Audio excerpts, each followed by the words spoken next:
Hapa ndio chuoni, ndio sehemu pekee ya watu kuja kujifunza, na leo wamejifunza na wameelimika. Dr. Mwinyi oye! Mheshimiwa, mimi nitatumia dakika 3, sina maneno mengi. Kwanza naomba upokee salamu za upendo, shukurani na pongezi kutoka kwa wananchi wa jimbo la Mpendae. Salamu za chama zitatolewa na wenye chama chao. Mimi natoa salamu za wananchi. Wananchi wa jimbo la Mpendae, Mheshimiwa Makamu Mwenyekiti na Rais wa Zanzibar, wanakushukuru sana. Mheshimiwa, tunakushukuru. Mimi narudia tena, nilisema kule Maisara, si kwa sababu ya uhesamu wako. Tunakushukuru kwa kazi kubwa ambayo umeendelea kuifanya kwenye nchi yetu, lakini tunakushukuru kwa maendeleo yaliyotukuka uliyofanya ndani ya jimbo la Mpendae.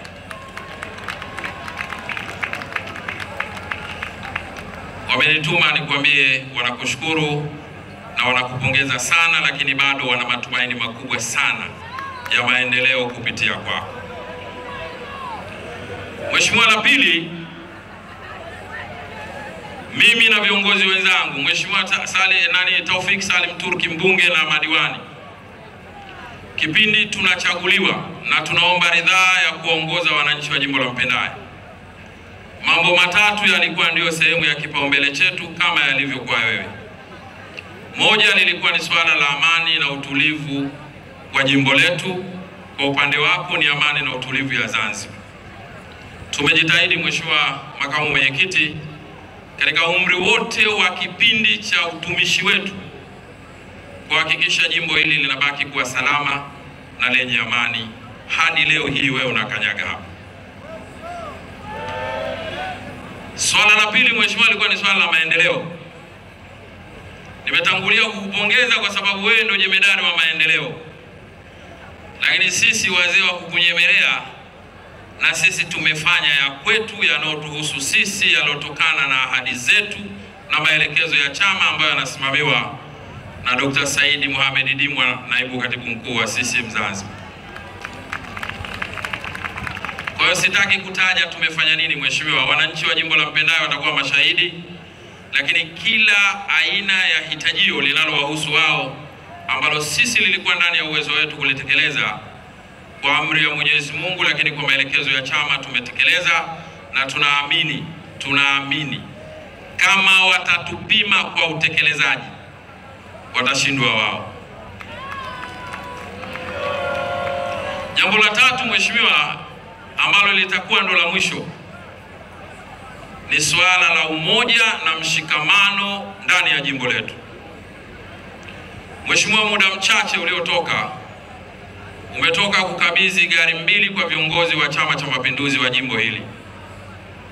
Narudia maneno yangu leo yasema pale, hatukuwapa kwa sababu ya umaalumu wao, lakini wakati sisi tunahudumu kama viongozi hapa, wao tumewakuta ndio wasimamizi wa ilani ya Chama cha Mapinduzi. Kipindi cha uchaguzi wananchi na wanachama wakawarudisha tena kwa imani yao. Tumeendelea kuhudumu nao. Utekelezaji mkubwa unaoona wa maendeleo ambao umetokana na viongozi sisi, umetokana na usimamizi thabiti wa viongozi wale wawili, wakisaidiana na wengine wote wakiwemo viongozi wa jumuiya. Kwa hiyo tumesema mcheza kwao utunzwa. Mheshimiwa, na wazee wetu wale umri wao mkubwa, mwenyekiti umemuona katoka sasa hivi hapa, neno moja akasema tunafungua mkutano, tumemaliza. Kwa hiyo tukasema basi, kwa vile umri wao umeenda na wamefanya kazi zao nzuri, sisi ni vijana wao, tuna kila sababu ya kuungana na kuwapa heshima na kuwatunza. Kwa Mheshimiwa, tumeyafanya yale kwa mapenzi makubwa, hatukufanya kwa namna yoyote ile isipokuwa kuendelea kuwatunza kwa kazi nzuri walioifanya. Mheshimiwa, namalizia kwa kusema kipindi kilichobaki ni kifupi sana katika kipindi ambacho tumeomba kuchaguliwa. Wananchi hawa Mheshimiwa, na tunaamini na wewe unatupigia kura, tunaamini mtakuwa mmeridhika kwa kiwango fulani. Sasa kama sisi tunawatunza waliofanya vizuri, na nyie mtutunze. Na mheshimiwa, hili jahazi ukiliongoza wewe hakuna mtu atapinga. Tunakuomba mheshimiwa ututunze. Ili sipigi debe, nasema kweli, mwenye macho aambiwe atazame. Tumefanya hatujafanya? Mmeona hamjaona? Mheshimiwa, haya si maneno yangu, namalizia kwa ombi moja.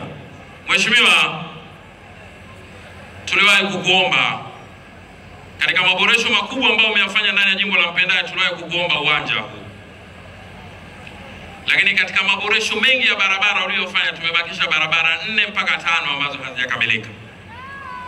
Tunatarajia awamu ijayo wananchi watakuchagua kwa kishindo, utatumalizia. Nilisema sikuombe, lakini mheshimiwa, sasa wewe fanya tu kama nishakuomba, kwa sababu ushasikia hizo ni sehemu ya vile ambavyo vimebaki. Ukitumalizia hivyo mheshimiwa, basi hili jimbo tusirabda, sijui hata useme nini tena, lakini litakuwa lile jimbo la dhahabu aliloliona kakaangu Mbeto. Wananchi na washukuru sana. Mheshimiwa Rais, na kushukuru sana. Karibu sana Mpendae.